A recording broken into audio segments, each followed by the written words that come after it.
மேக்ஸில் என்ன பண்ணி ஒரு கெப்பாசிட்டி எடுத்துப்பாரு. அந்த கெப்பாசிட்டி என்ன பண்ணால் சார்ஜ் பண்ணுவார். அப்படி சார்ஜ் பண்ணும்போது அதில் ஒயர் வழியாக பாஸ் ஆகக்கூடிய கரண்ட் அவர் சொல்லுவார்னா கண்டக்ஷன் கரண்ட் அப்படின்னு சொல்லுவார். அதுக்கப்புறம் இவர் என்ன பண்ணால் 2 எக்ஸ்பெரிமெண்ட் செய்வார். என்ன எக்ஸ்பெரிமெண்ட்னா ஃபஸ்ட் எக்ஸ்பெரிமெண்ட்டில் ஒரு பிளேட் மாதிரி ஒன்று ஷேப்பை ஒயர் வைப்பார். அப்போ அந்த பிளேட்டை தாண்டி அந்த ஒயர் போகும். அப்போ அந்த பிளேட்டில் கரண்ட் பாஸ் ஆகும். அப்போ அதை சுற்றி மேக்னெட்டிக் ஃபீல்டு உருவாகும். அப்போ அவர் என்ன சொல்லியிருப்பார் அப்படின்னா கிட்டத்தட்ட இந்த பிளேட் மாதிரி ஷேப்பில் மேக்னெட்டிக் ஃபீல்டு ப்ரொடியூஸ் ஆகுது. அப்போ ஒரு பாயிண்ட் எடுத்துக்கிறாரு. அந்த பாயிண்ட் பி அப்படின்னு வச்சுக்கிறாரு. இது வந்து பிளேட் மாதிரி ஒரு ஷேப்பு உருளை பிளாங்காக இருக்கும். அதுக்கப்புறம் என்ன பண்ணுறா இன்னொன்று என்ன பண்ணுறாரு, ரெண்டாவது எக்ஸ்பெரிமெண்ட் என்ன பண்ணுறாருன்னா ஒரு ஹாலோ ஷேப்பு ஒரு பொருளை எடுக்கிறாரு. அந்த ஹாலோ ஷேப்பில் என்ன பண்ணுறாருன்னா அந்த பிளேட் இந்த இடத்துல ஹாலோ ஷேப் வைக்கிறார். அப்போ இந்த தடவை என்ன பண்ணலாம்னா அந்த ஒயர் வழியாக அந்த ஹாலோ ஷேப் வழியாக அந்த ஒயர் பாஸ் ஆகல. அதுக்கு பதிலாக அந்த ஹாலோ ஷேப் எங்கே இருக்கும்னா அந்த பிட்வீன் த கெப்பாசிட்டரில் அந்த ஹாலோ ஷேப் இருக்கும்.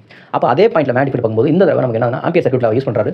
Close interval of BDL = μ0 I அப்படிங்கிற ஃபார்முலா யூஸ் பண்ணுறாரு. அப்படிங்கிறப்ப ஃபஸ்ட் கேஸில் I பாஸ் ஆனிச்சு. அப்போ I என்க்ளோஸ்டு இருந்தது. செகண்ட் கேஸில் I என்க்ளோஸ்டு இல்லை. அப்போ I என்க்ளோஸ்டு 0 அப்படின்னு சொன்னார். அப்போ 2 கேஸும் நமக்கு கான்ட்ராடிக்ஷன் இருந்தது. அப்போ தான் என்ன சொல்கிறாங்க மேக்ஸ் சொல்லு ஒயர் வழியாக பாஸ் ஆகக்கூடிய கரண்ட் கண்டக்ஷன் கரண்ட்டும் பிட்வீன் த கெப்பாசிட்டரில் எலக்ட்ரிக் ஃபீல்ட் என்ன இருக்குன்னா தொடர்ந்து சேஞ்ச் ஆகிட்டு இருக்கு.